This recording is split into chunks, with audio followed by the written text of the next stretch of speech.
Good afternoon. A special edition of Rich Lieberman live on YouTube with the news today coming out of the baseball meetings. The Oakland A's now been given the green light to formally move. Of course, there's a lot of time left between now and then, but formally left to move into Las Vegas. I got a Hall of Famer on the line, not with Major League Baseball, but spent a great deal of his career here in the Bay Area as a member of the Golden State Warriors. He is, of course, Hall of Famer Rick Barry. Rick, how you doing today? Well, if I was doing any better, I'd be making a comeback in the NBA. They won't put the designated free throw shooter rule in, so I guess I'm stuck with just enjoying pickleball and fly fishing. Yeah, there you go. Well, that's a good way of staying active. Boy, first off, before we talk about the A's, what would you make today in the NBA as far as money? I mean, I know it's, money is money, but wouldn't you be making what like Damian Lillard's making? And no, I'd make whatever the top guy. Plus $1. $300 million for 5 years is beyond my comprehension. To think that somebody would pay me that much money, just to put it in perspective. Yeah. Steph Curry, and all these guys now got the big contracts. They make as much money playing one game as I did for the best year I ever had for the full season. Yeah, I mean, it's insane. I mean, it's like, I guess timing is everything in life, right?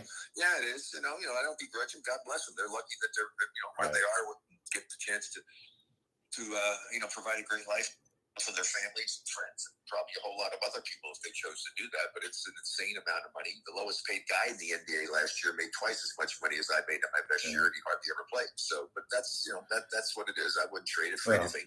But I'm amazed that they're going to let the A's go down to Vegas and join the Raiders. That's very interesting. I saw this the other night. I was watching like you probably were too. I was watching the football game.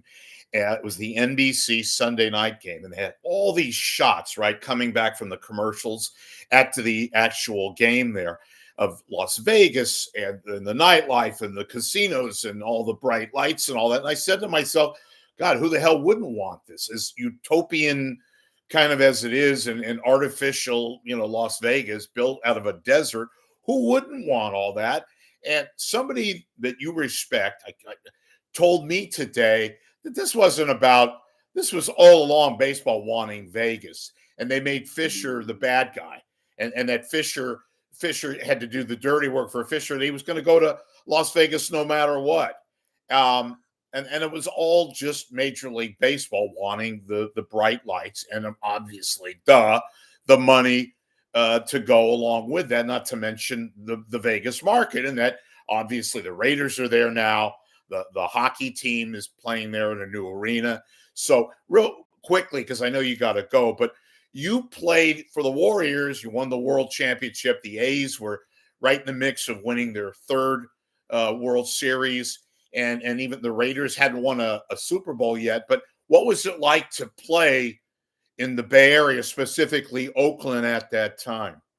Well, it was the mecca. I mean, within the one calendar year, the three major sports, the world champions were there in Oakland. You had the A's won, the Raiders won, and we won. So it was the center of the universe when it comes to major sports and championships. So pretty special time. But I understand the nature behind it. I mean, you go to Vegas. I mean, every team probably loves it because they can put trips together. So when their team goes to play against the A's in Las Vegas, the fans and all they can put a trip together. Hey, go to Vegas, get to see the games. You're in Vegas, you see the shows. Yeah. So it's a great PR situation without question because it's such a popular place, and it's the nature of the animal. I mean, they're not there to go ahead and have a sports team just to go ahead and let the fans have something to do. They're there to make money. Of course, right. And so going to Vegas is a great opportunity for them, and I'm sure they're going to have a beautiful, arena there. If they're looking for property, I know a guy that has some great property. I think they found 9 acres somewhere. I don't know how they're going to build a baseball stadium on 9 acres. I guess they could get it done. They wouldn't be doing it. But real quick, because I know you got to go. Last question: if the NBA were to want, and you hear this with LeBron, have an ownership group involved in a new team in Las Vegas, would Rick Barry have an interest in being a part of that?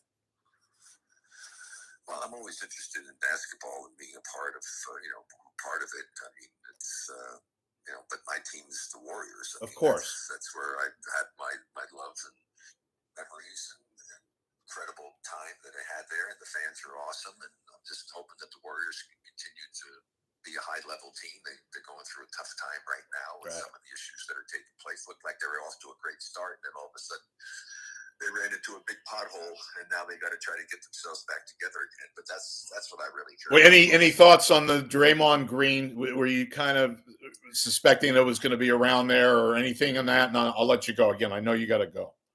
Well, yeah, I mean he can't get away with doing anything. He's got such a reputation. That was foolish what he did. I can understand getting into suspension. You can't do something like that. Get a guy in a freaking chokehold. It was crazy. But Yeah, it was it's crazy. typical, and he just doesn't. He just has to learn to control his emotions and stop doing things that not only hurt him, but they hurt the team. Yeah, they do. The big thing about it. It's a big negative for the team to have that kind of stuff going on. But he's a target. I mean, he's never going to get away with anything because of the reputation that he has and what he's done in the past. I mean, although he did get screwed when he got suspended and cost the Warriors a championship against Cleveland, that was total BS what happened there because LeBron should have been given a technical foul for a flagrant foul. They lost those series as a result of it, probably. Yeah, it cost the Warriors a championship. Right. There's no question about it. But anyway, I hope it works out for the A's to have success and to have a good championship team. It's unfortunate it won't be in the Bay Area, but at least I was there to experience it with Sal Bando and all the guys there. Reggie.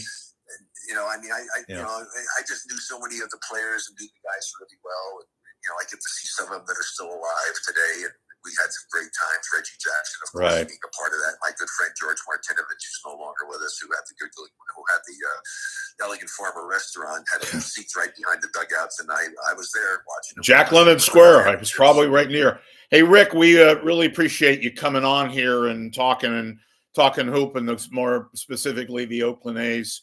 And we'll let you go, and we'll talk to you soon. Thanks for coming on my show. I hope everybody has blessed holidays coming up. All right, you too. Happy Thanksgiving. That's Hall of Famer Rick Barry. And like I said, you never know who you're going to run into. I wish it was a little bit more of a happier situation with regards to the A's. I'll be talking more about the A's situation and at a future broadcast. So this little bit of sports minutia, although it's not that minute.